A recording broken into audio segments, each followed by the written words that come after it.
잘 아시는 저희 한국 순교자들 중에 황일광 알렉시오라는 순교자가 있습니다. 잘 알고 계실 텐데요. 그분이 이렇게 얘기했던 게 굉장히 좀 유명한 이야기가 있습니다. 이제 알렉시오 순교자 같은 경우에는 이제 조선시대에 천민 출신, 굉장히 낮은 신분 출신이었습니다. 그래서 백정 출신이었는데, 다 아시다시피 백정에 대한 대우는 드라마 미스터 선샤인을 이제 초반에 보시면 어떠한 위치에 있었는지 자세하게 보실 수가 있습니다. 근데 이 백정의 위치에서 이제 쭉 살다 보니까 항상 무시당하고 항상 피해를 보고 사람 취급을 받지 못했던 그런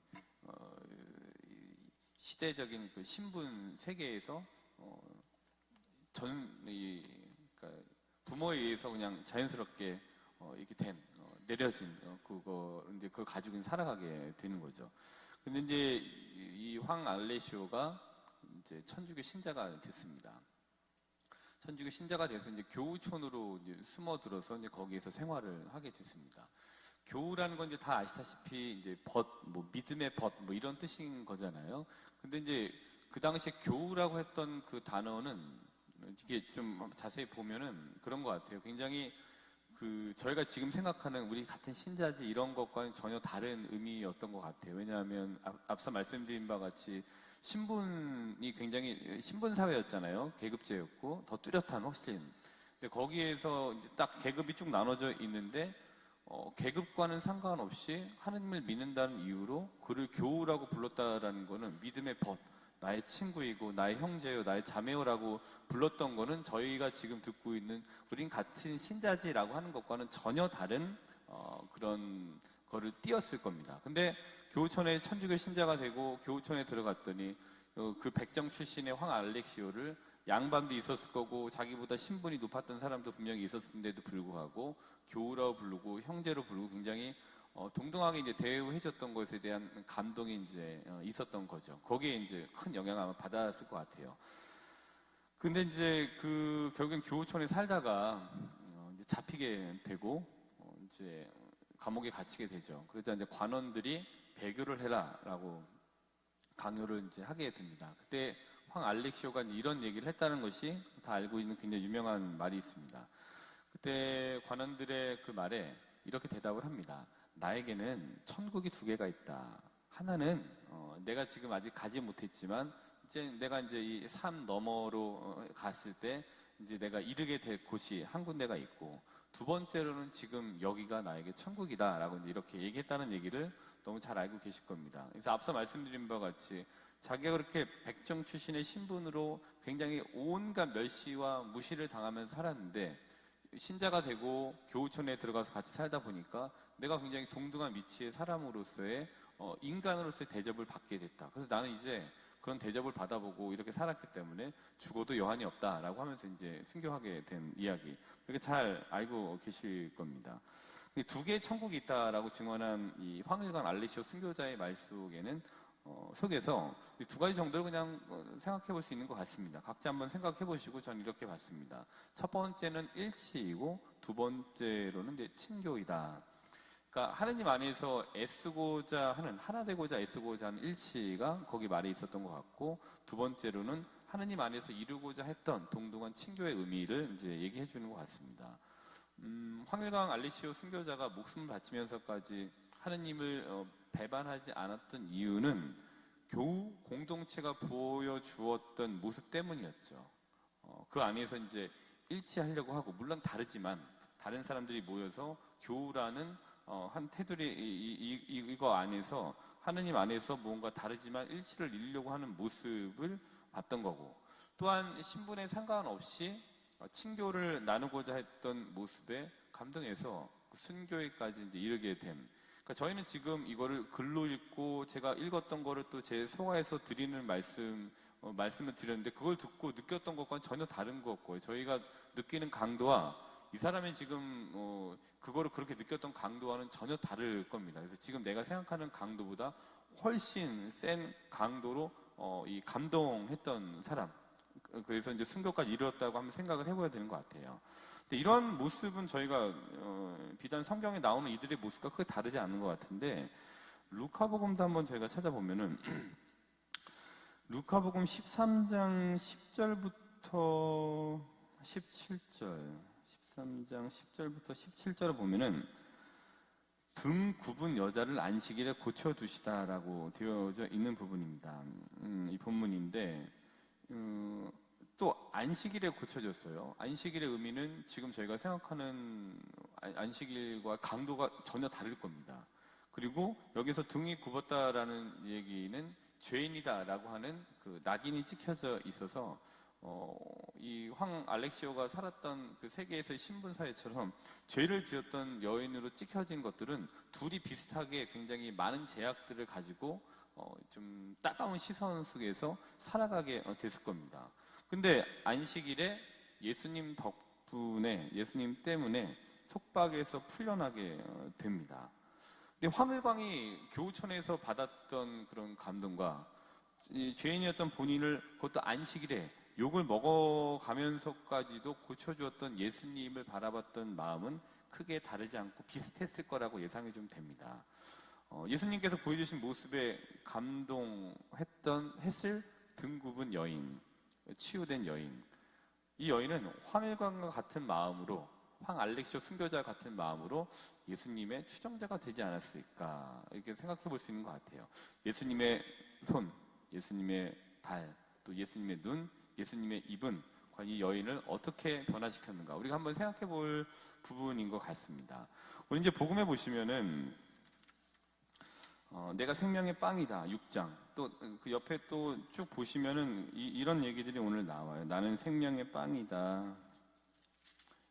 예, 6장 48절 봐도 나는 생명의 빵이다. 51절에 나는 하늘에서 내려온 살아있는 빵이다.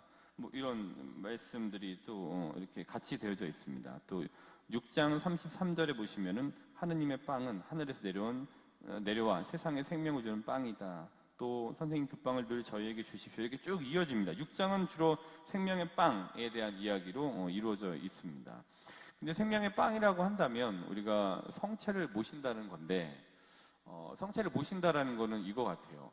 황일광 알렉시오가, 제가 이제 추정하기로 황일광 알렉시오가 교우천에서 보았을, 그래서 감동해서 순교회까지 이르게 했을 모습이라고 말씀드렸던 두 가지. 첫 번째로는 하느님 안에서 같은 방향으로 가고자 하는, 다름에도 불구하고 가고자 하는 일치와, 두 번째, 교우라고 불리면서 신분사회에서 동등하게 자신을 대해주었던 친교의 모습, 이 두 가지인데, 성체를 모신다는 것은 마찬가지로 이 두 가지 모습이 있는 것 같아요. 첫 번째로는 하나는 이제 일치인 거고, 성체를 모신다는 것은 두 번째로는 친교인 것 같습니다. 우리도 사실 하느님 안에서 다름을 감수하고 같은 방향으로 나아가겠다라고 다짐하면서 싸우고 어떤 그 볶는 과정들이 있지만 여기 이렇게 머물고 있는 거잖아요. 그다음에 또 하느님 안에서 다름을 감수하고 같은 방향으로 가고자 이렇게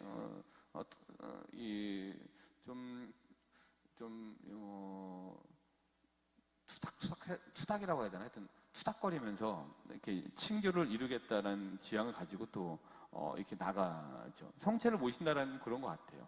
우리가 일치를 이루겠다.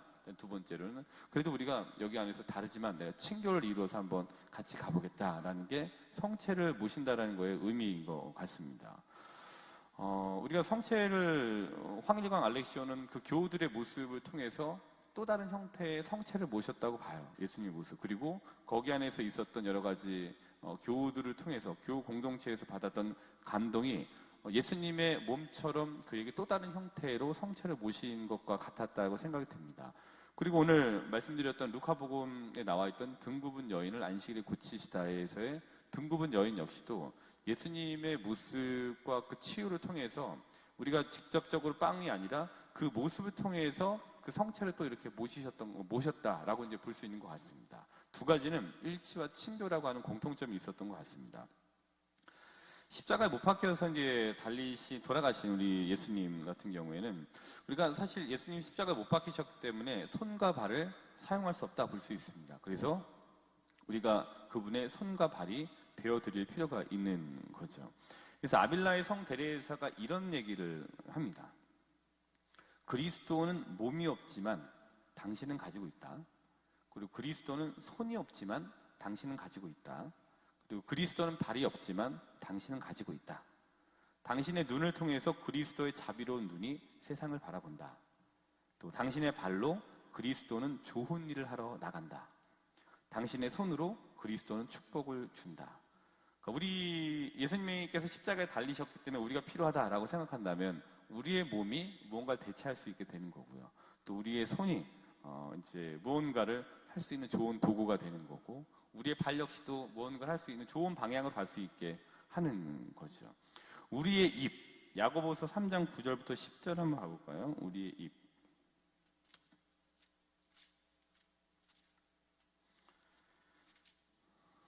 3장은 이제 말조심에 대해 나와져 있는 겁니다.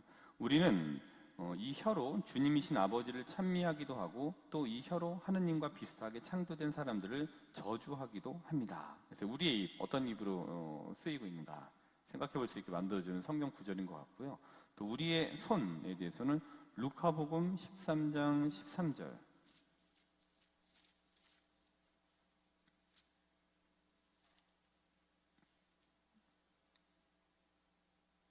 네.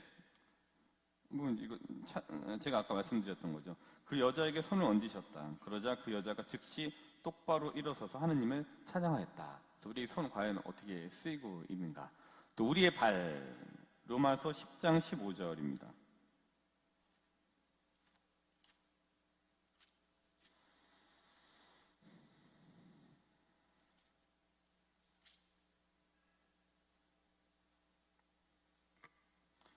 이렇게 이제 인용을 한 건데요.